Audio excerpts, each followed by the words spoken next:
Good morning, ladies and gentlemen. Welcome to the Innovation Theater. My name is Lee Taylor. I'm the Chief of Enterprise Applications Branch within the Services Directorate at DISA, and I'll be talking to you today about identity and access management. But before I get started, a couple of administrative notes. Please ask questions throughout, and raise your hand. We'll try to escort you up to the microphone that's in the center here so that you will be heard. The session is being recorded, which is why it makes it extremely important that you get up to the microphone and have your questions heard.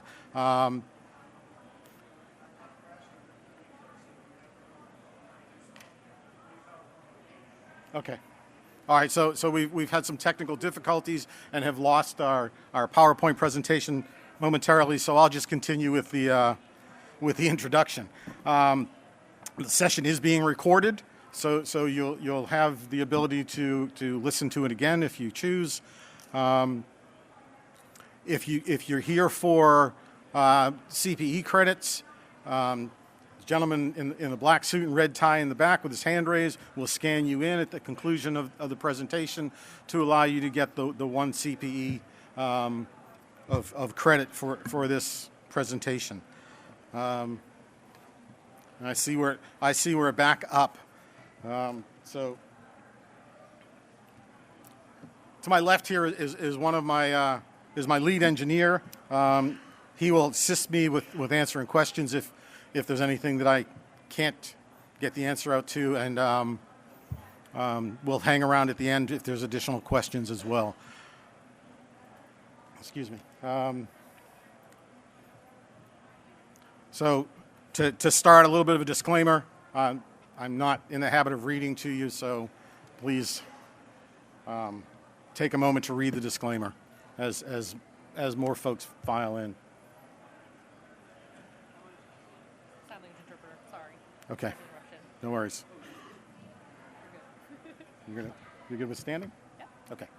All right, to my left is the I don't know, what do I call you? Sign language interpreter. Sign language interpreter, thank you. Okay, so the topics I'm going to be discussing are an overview of identity and access management. I'll be going through the current architecture in the Department of Defense for enterprise services, some recent enhancements that we have done to that architecture, as well as some identity roadmap initiatives that will include some innovation, but I will only be touching on those at a high level. There are much more detailed presentations of those areas that you will gain more benefit from attending, and I'll point those out to you where they're located. So, as part of the overview, of course, what is idAM? So, idAM is a combination of technical systems, policies, and processes that are used to create, define, and govern the utilization and safeguarding of identity information. idAM solutions are broken down basically into three sections or three distinct areas, sometimes referred to as legs.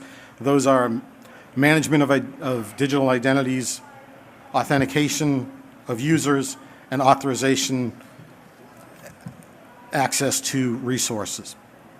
So for managing digital identities, it provides a secure and accountability for creating, defining, and trusting digital identity data. This includes processes for uniquely identifying users, securely binding the digital identity to that user, and managing the identity across the enterprise. That data includes user contact information, organizational information, and attributes for access control. Authentication of users provides the verification of the digital identity for a user. In effect, it validates that you are who you say you are. This is accomplished by submitting and validating credentials. Those credentials or factors are typically include something you know, something you have, something you are. So the standard of something you know would be username and password, something you have, a mobile device, or a DoD Common Access card or PIV card, and something you are is typically biometrics, right? Whether it be facial recognition that's taken hold a lot on mobile phones lately, or fingerprints, et cetera. So authentication, the factors of authentication is typically broken down into single factor, username and password, most common, obviously, or multi-factor. Sometimes the term two-factor authentication is used as well.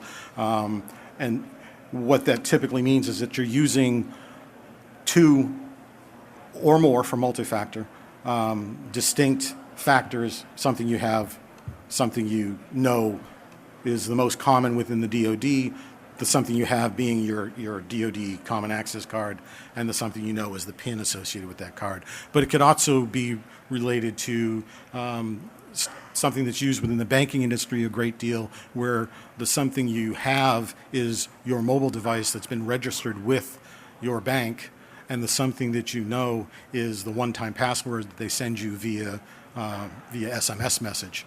So there's a multitude of different approaches to provide that multi-factor authentication. Generally, the more factors that you employ, the more secure the system is, because you're afforded that additional protection. But that has to be balanced between the security as well against the operational effectiveness or performance. So true security becomes very difficult to obtain. Authorization for access to resources is a process or action for verifying the user or process has access to a particular system, network, or resource within the network. Authorized access to resources enables the authority to restrict access to resources locally or within the enterprise on the evaluation of applicable policies. Controlling resources or controlling access to resources is paramount to protecting private and confidential information from unauthorized users. The process is typically involves a request for access to a resource, an access control decision based on the security context of the transaction. The access control decision is returned from the evaluation and determines whether or not the user or process attempting to interact with the resource complies with those policies and is allowed access. So within the Department of Defense, IDAM has a policy and providers that are clearly identified. Who provides the enterprise IDAM?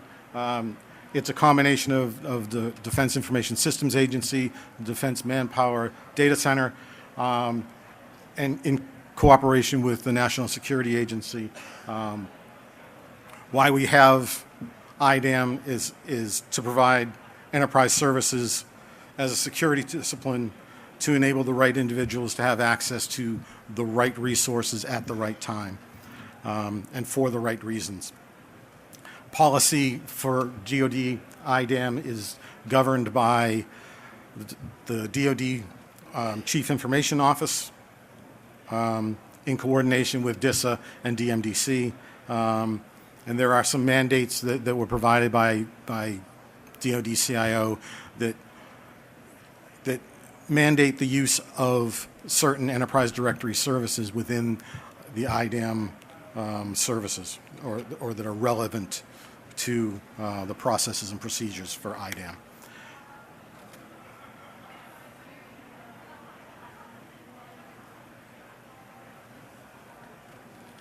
Sorry, a little problem with the clicker. Excuse me.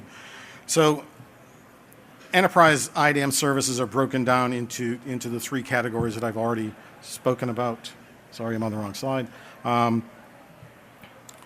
Those services are provided either by DMDC, which is the first category up in the upper left that you'll see there. MillConnect is a website that allows users to update their contact information. The Enterprise Identity Attribute Service distributes DoD personnel attributes for use and access control decisions.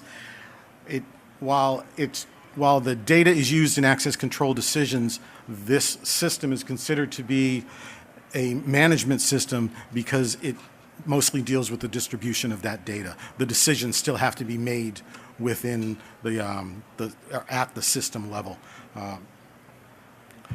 So then the next service listed there is the Real-Time Broker Service, or RBS. RBS is an online synchronous data source that is used for queries to request information from the DMDC persona data repository, and it returns a response to the original system. RBS is intended to provide immediate feedback of the attributes needed to make decisions or to populate directories. The Batch Broker Service is another DMDC operated and maintained system that is an asynchronous service that allows for batch processing of that same information. And that information is based on the organization making the request and with a defined set of attributes about the population, as well as a defined group within the population. So if, for instance, the Army is making or if an Army system is making queries against the Batch Broker Service, it would get data and attributes about Army personnel or Army users. The Identity Synchronization Service is the next system listed, and that is a DISA-owned and operated system. It connects to authoritative data sources at the Defense Manpower Data Center, specifically the Persona Data Repository, as well as to the Global Directory Services to get PKI certificates for distribution. IDSS is the sole provisioning piece or sole provisioning system for entries into DISA's Enterprise Application Services for us, which is the directory behind all of DISA Enterprise Services. And it also allows mission partners to map DISA services referenced as entitlements to specific end users. The Enterprise Directory Query Service is another query service that is run by DISA and allows for individual queries by COCOM service or agencies to populate directories with contact and identity information. The IDSS machine interface is a batch service that provides the same information that you can acquire from EDQS, but it does it on a batch service, which is based on the population of the organization requesting. In the center column there, for the systems that are used to authenticate users, the top one is public key infrastructure, which is a framework established to issue, maintain, and revoke public key certificates. It includes those aligned to systems, processes, and people. The public key certificates provide digital signature and encryption capabilities, which can be used to implement identification and authentication services, data integrity, confidentiality, and technical non-repudiation. Public key enablement is the process for ensuring the applications can use the public key infrastructure certificates, for the same identification, authentication, data integrity, confidentiality, and technical non-repudiation services. The Global Directory Service is a distribution point for personnel, public email encryption certificates, certificate authority certificates, and certificate revocation lists. And DoD Visitor, the final service listed up there, is a service that allows visiting users who have a valid common access card to log into a network at the location that they are visiting within DoD, gain access to the system to be productive. Typically, that access is limited to access to a web browser and perhaps some local print capabilities, but they are configurable at the local directory.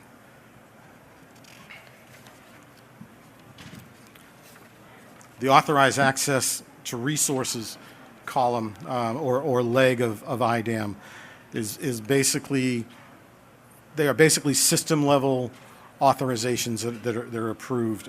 So access control lists, and the definitions I'm going to use are the Nist definitions, because the definitions typically vary across services and agencies. But just to set a base, since we're not talking about individual services, I'm going to read to you the Nist definitions for each of these. So access control list is a list of permissions associated with an object. The list specifies who or what is allowed to access the object and what operations are allowed to be performed on the object.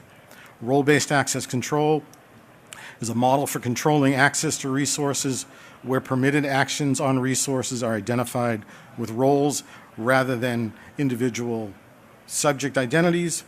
And attribute-based access control is an access control based on attributes associated with and about subjects, objects, targets, and resources. An access control rule set defines the combination of attributes under which an access may take place. The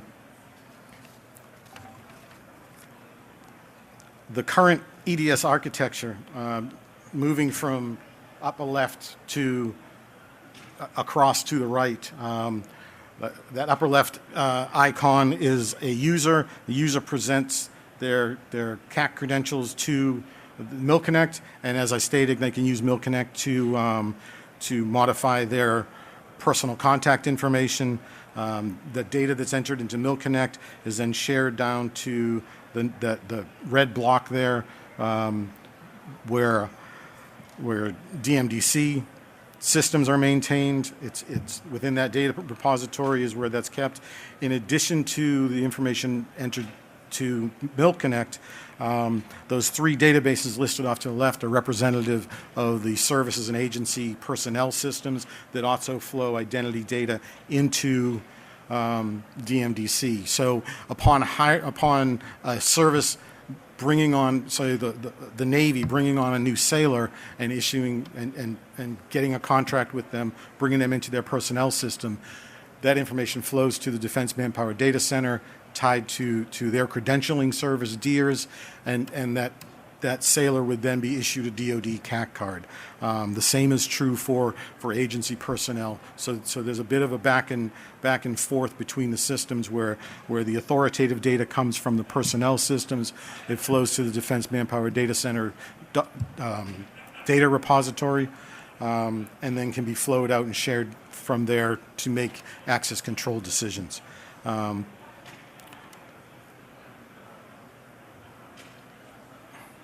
So also within that DMDC block, you'll see the RBS and BBS, or real-time broker service, and batch broker service that I've already described. The primary function for these services is to provide data to COCOM service or agency directories for access control decisions and to populate directories and global address lists.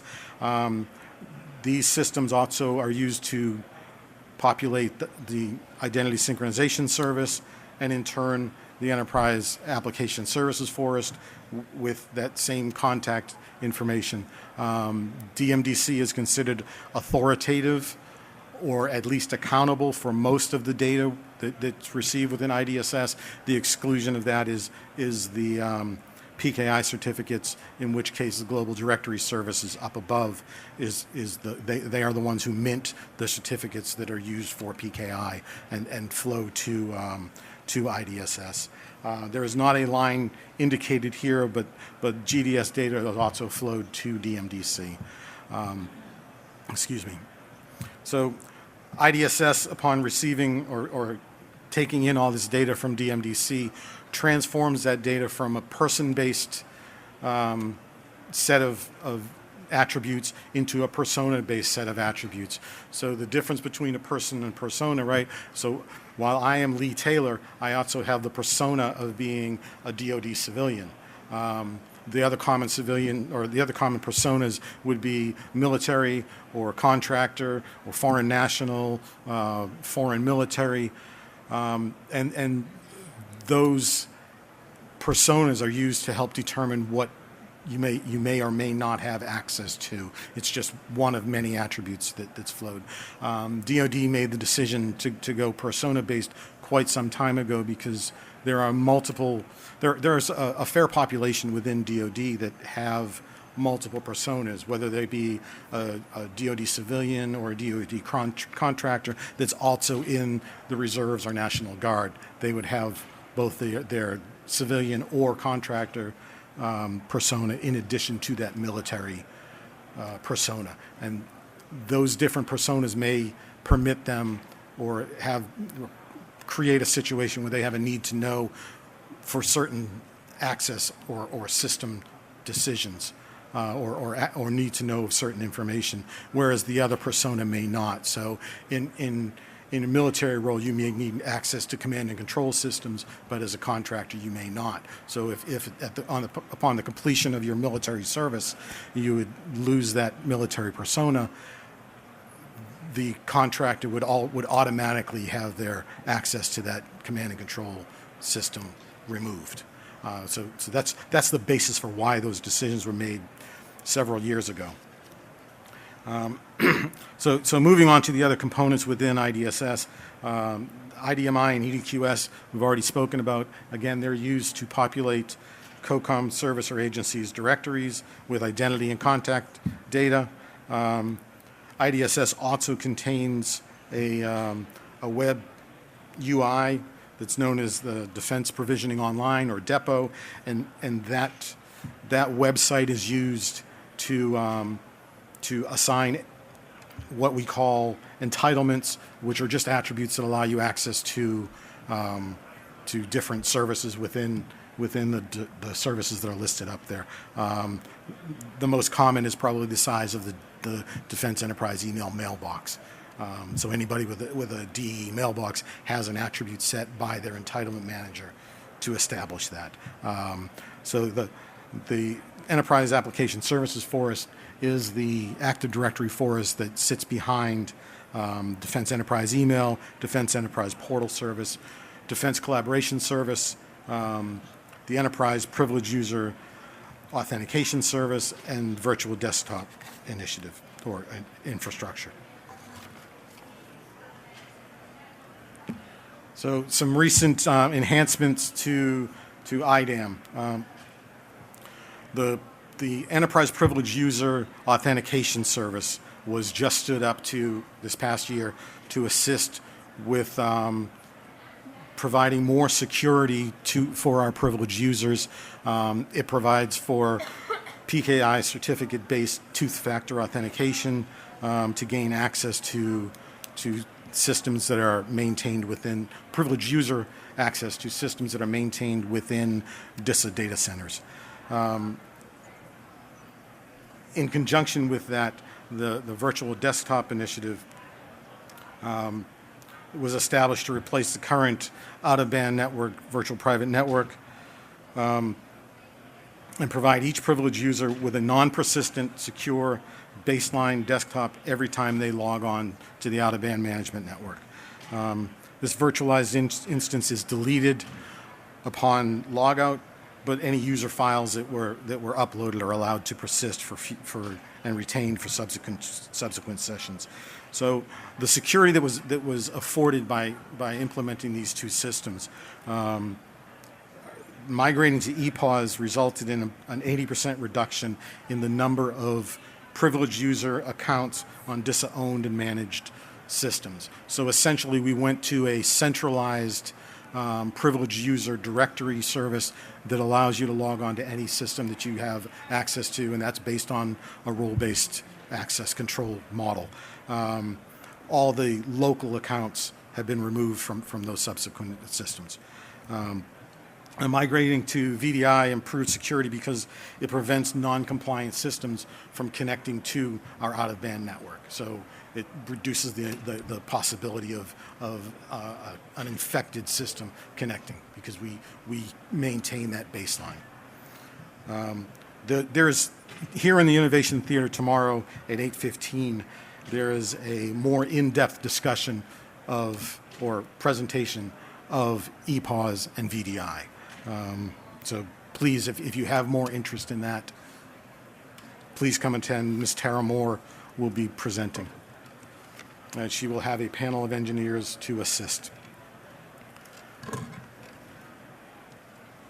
Oh, so before I move on, the directory sharing, we're currently piloting a directory sharing service with some multinational mission partners that allows us to populate their contact information in the Defense Enterprise email global address list, as well as allowing DoD contact information to be populated into their respective directories or global address lists.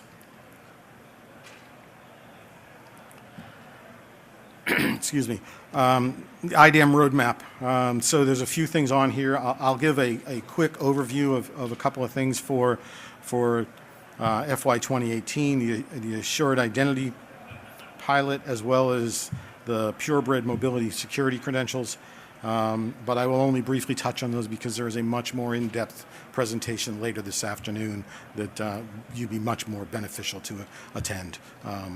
And I believe one of the gentlemen that's presenting that is in the audience, so if we do have questions, I should be able to pull him up and help assist with answering those.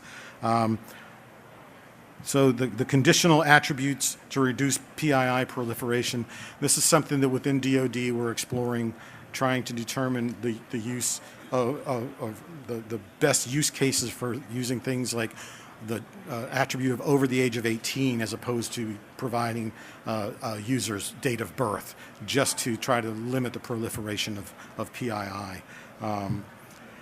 In FY19, some of the things on the roadmap are the development of attributes for Unified Capabilities effort.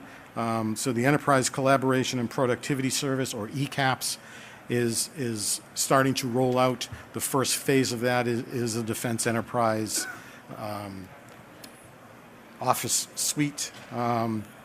It'll later be followed by some additional phases, but in an effort to make sure that we get the identity and access management portion of that correct, we're working with the ECAPS PMO from DoD CIO to identify all the needs and make sure we capture and are able to provide the correct attributes.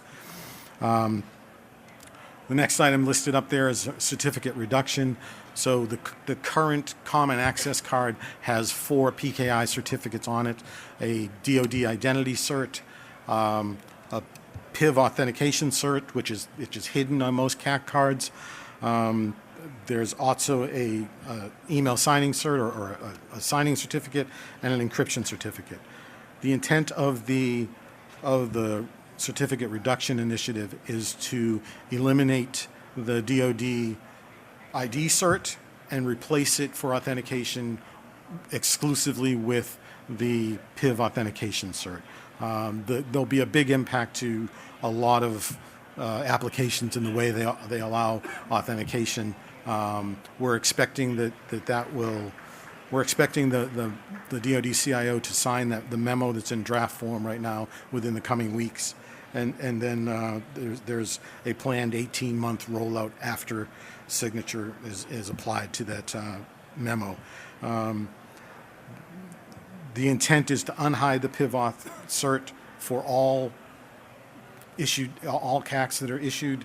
The services have already started to unhide them back in February, so it'll literally just be the other agencies that are issuing them that need to continue with that. The encryption cert will continue to be used just for encryption, and the current email signing cert will be modified to only be used for signing of documents as opposed to for authentication and for signing as a forcing action to using the PIV auth cert for authentication. The next category up here is in 2020 is certificate transparencies. The main goal of certificate transparency is to make it difficult for certificate authorities to issue certificates for a domain without the certificate being visible to the owner of that domain. So currently, if somebody logs onto a DoD CA and issues a certificate, it's not necessarily seen by the domain that it's been issued for, and that can put the services the services that are provided by that domain in jeopardy, because it can be used for malicious or illegitimate access, right, or spoofing, right? So essentially, somebody could issue a certificate from a certificate authority to a service that's not part of that domain, but spoofs the fact or spoofs that it is part of that domain. So the intention of the certificate transparency is to lessen that capability, provide for open auditing and monitoring of system that lets the domain owner know when a certificate authority issues a certificate, and that way we can lessen the amount of mistakenly issued certificates or maliciously issued certificates. The intent ultimately is to protect the user as much as possible from being duped by certificates that were either mistakenly or maliciously issued. And the final item up on 2020 is the Global Force Management Data Initiative. This is an organization server that will provide a feeder to Defense Manpower Data Center's PDR, or Persona Data Repository, and the Enterprise Identity Attribute Service. The information will be provided, the GFMDI will provide is billet level data for those within the Department of Defense, as opposed to relying on the organizational data that a user can input through MilConnect. We'll be able to actually tie that user to the billet that they're assigned to. That is the intent of the GFMDI service as we roll it out.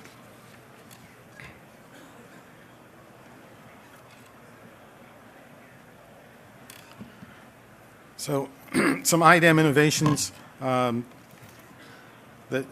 I've already mentioned the names of these, but Purebred is a mobile security credential that it's based on derived credentials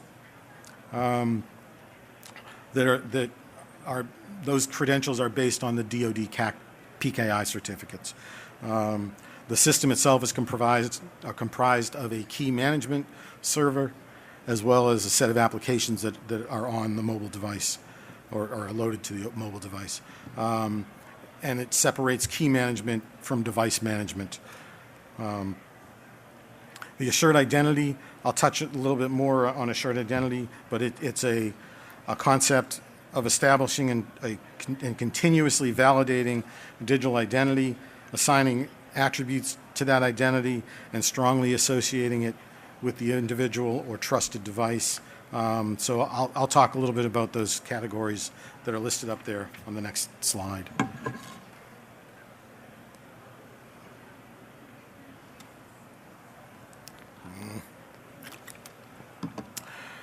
So I seem to be having some problems with my, my clicker, and slides are not advancing as I expected.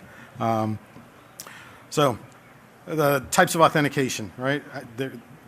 Accepting proof of identity, right? This is done either by using a trusted verifier, right?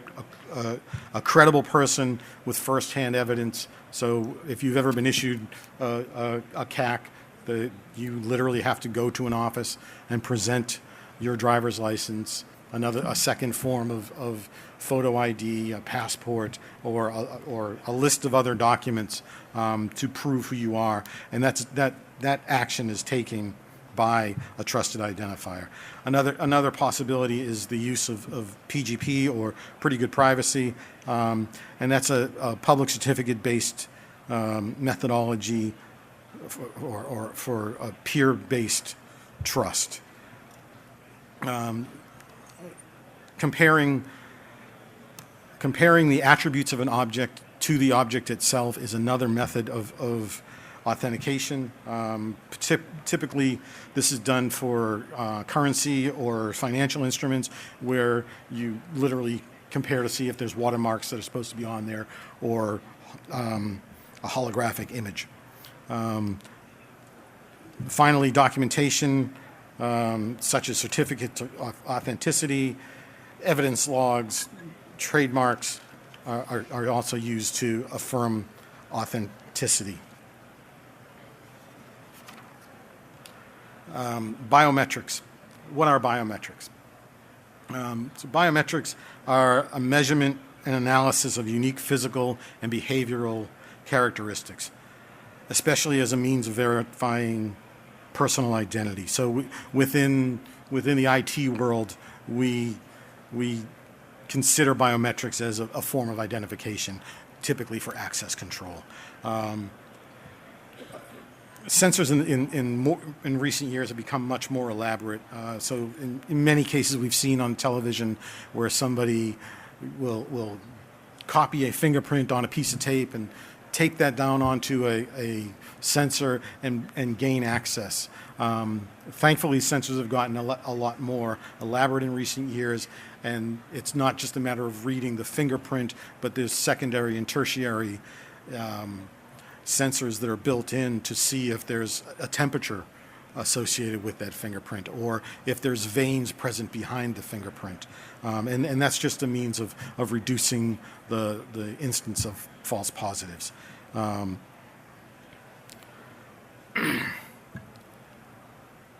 Additional patterns of behavior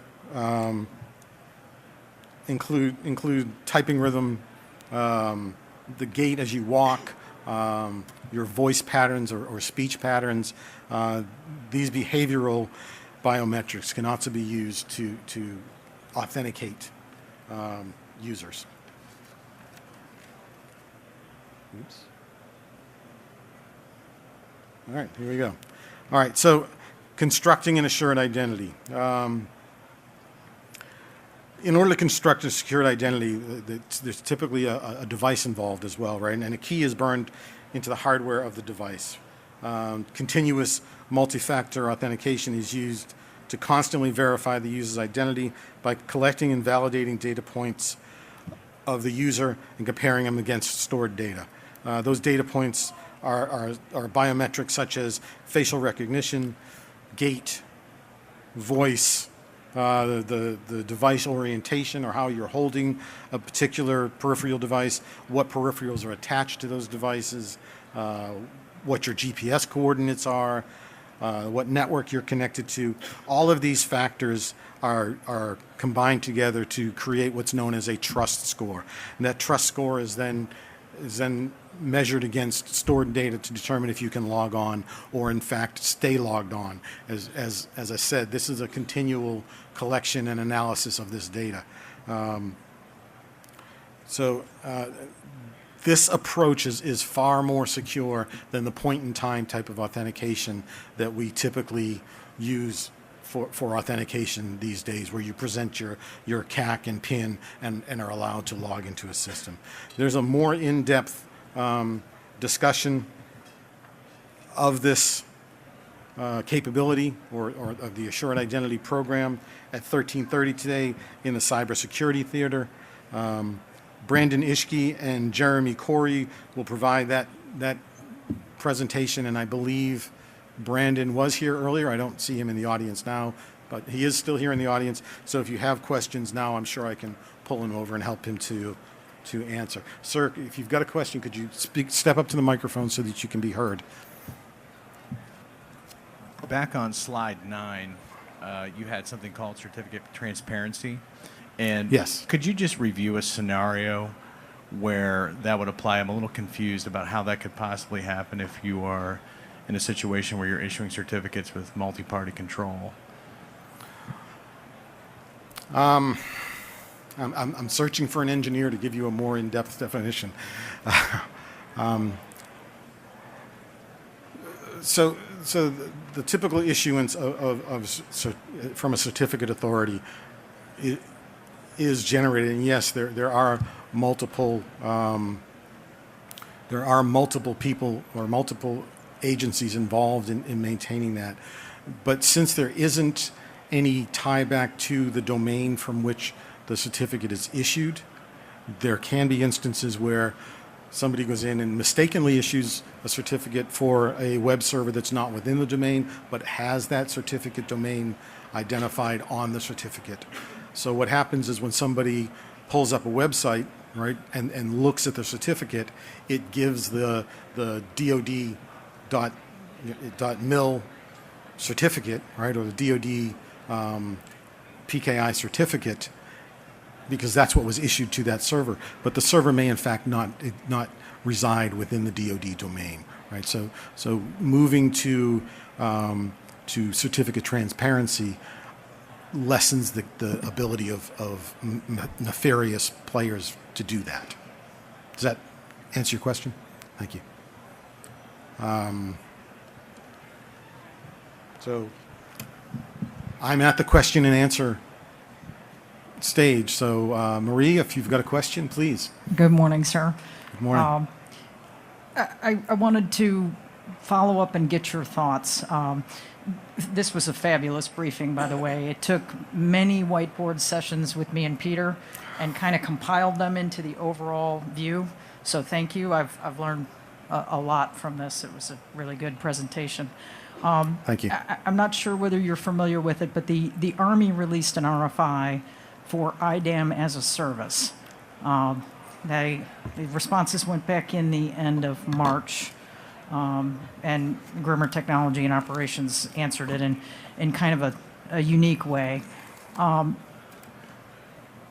If you were to consider idAM as a service at the DISA level, what functions and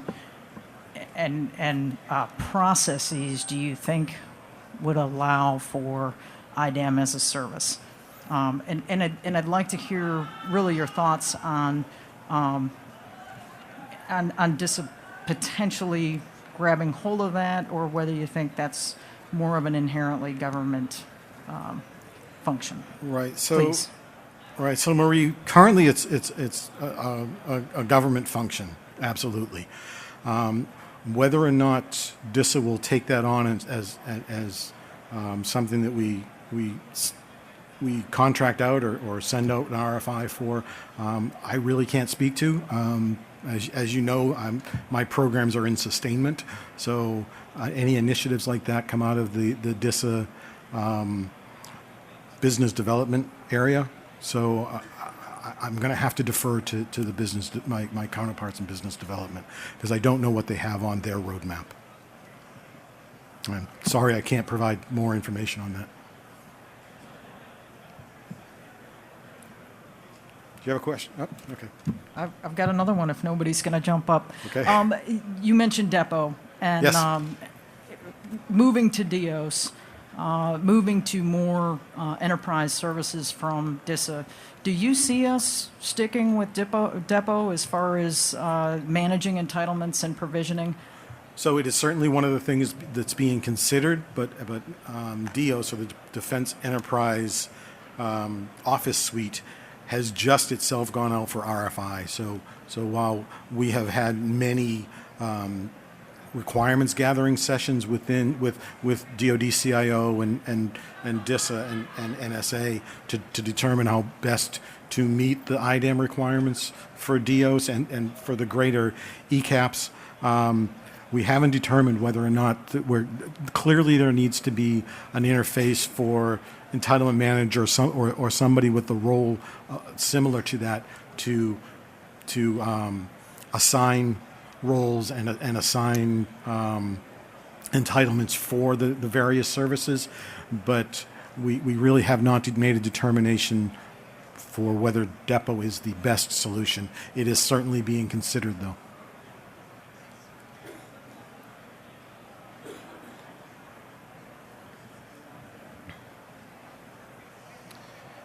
Hi.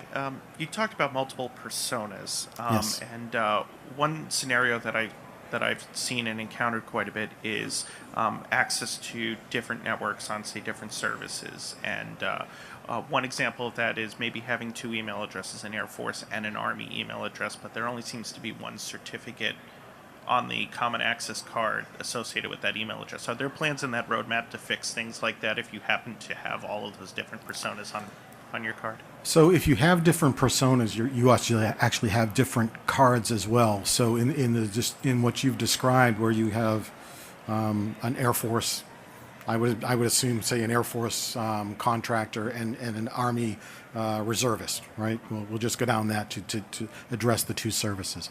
On the Air Force issued card, it should have that Air Force address certificate, and on the Army issued card, it should have the Army certificate, and that's a function that would be done at the issuance of that card. So there's no plan to merge that into, say, one card with all those personas on it?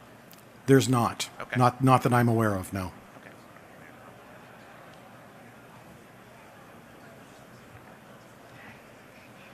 Looks like we have a couple more questions. Yeah, so I want to piggyback from what he said. With different personas, right? Yes. Is it possible that someone from the Fed to DOD, what is it?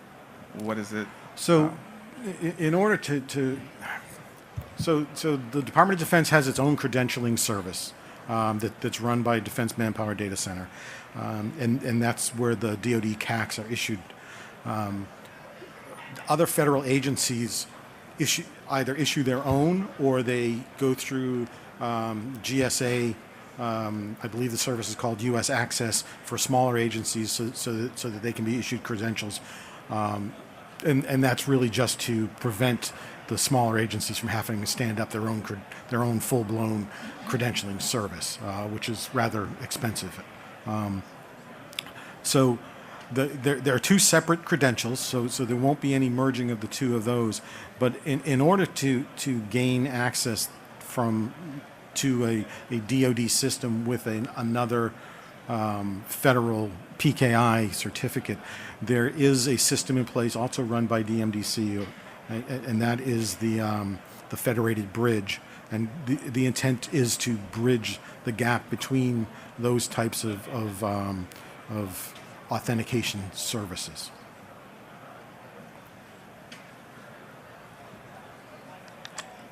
Sorry. So for the certificate transparency, how different is that to the revocation certificate list that we normally have? And then another question is, if biometric is easily spoofed, if there's, have you looked into how easily is it to tamper as well as to clone smart cards? Okay, so let me try to take that in a couple of different parts. I have not, my programs have not looked into the spoofing of smart cards, and I apologize if I gave you the impression that biometrics are easy to spoof. My intent was to let you know that they are not as easy to spoof as what you would see on television, right? That the sensors used for biometrics have been consistently improving over the years, and they're typically not unidimensional. So things are actually getting much more difficult as they go. As far as the difference between certificate transparency and the certificate revocation list, the certificate transparency is intended to provide auditing and monitoring so that you know when certificates are issued. The certificate revocation list is literally a list of the certificates by serial number and date of when they were revoked, so that you can use that as a method to check against to see if it's still a valid certificate. The PKI certificates typically have a life of 3 years. So eventually they get cycled through and wind up on a certificate revocation list. Does that answer your question? Thank you. Yes, sir. Can we be vendor specific here? Like vendor specific? I'm actually not supposed to. I'm supposed to remain vendor agnostic. But Okay. if you've got a question that you would like to ask me afterwards, I'd be happy to try to answer it. Roger that. All right. Thank you. You mentioned on one of your slides that DoD is going to reduce the number of, I think it was credentials on the CAT card, or I think it was 4 to 3, something Certificates. like that. Exactly. You kind of hinted that there might be some challenges we're anticipating. Could you go into more detail on that? And is there anything commands or individuals could do to prepare for that? Right. So currently, you have the option of accepting the DoD ID cert for authentication.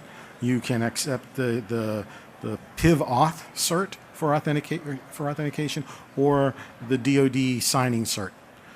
So the changes that are coming is the removal of that DoD identity cert. So any applications that rely on that for authentication will have to modify their authentication methods to change to the PIV auth cert, as well as any applications or networks that are relying on the signing cert for authentication will be mandated to move to the PIV auth cert.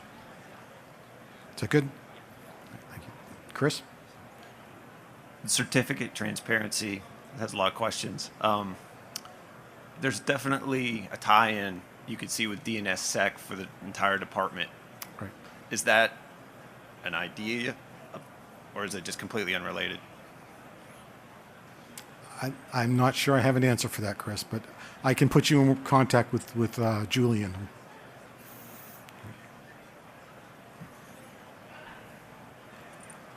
To get away from transparency for a minute. Please. I was supposed to have an engineer in my audience to help me answer questions about transparency, but unfortunately, his wife delivered at a time it wasn't expected, and he's not here. So, It's transparency. yes. So I'm more interested in this pilot directory sharing. Oh, sure. To what kind of fidelity on the attributes can we use to identify the individuals to be shared? And I'm wondering if there's a map to tetragraphs. So there is not. The individuals that are being shared are being identified by the host nations, and it is a limited set of attributes. It literally is contact information, So name, phone number. So the host nation to us, I got. Right. From us, we have individuals that are allowed to be, whose directory we want to be propagated out to coalition, for example. Okay. And to identify them to be cut out of the DEE and shared out to that coalition is what I'm really interested in. So, I will be happy to speak with you in a less open environment about that.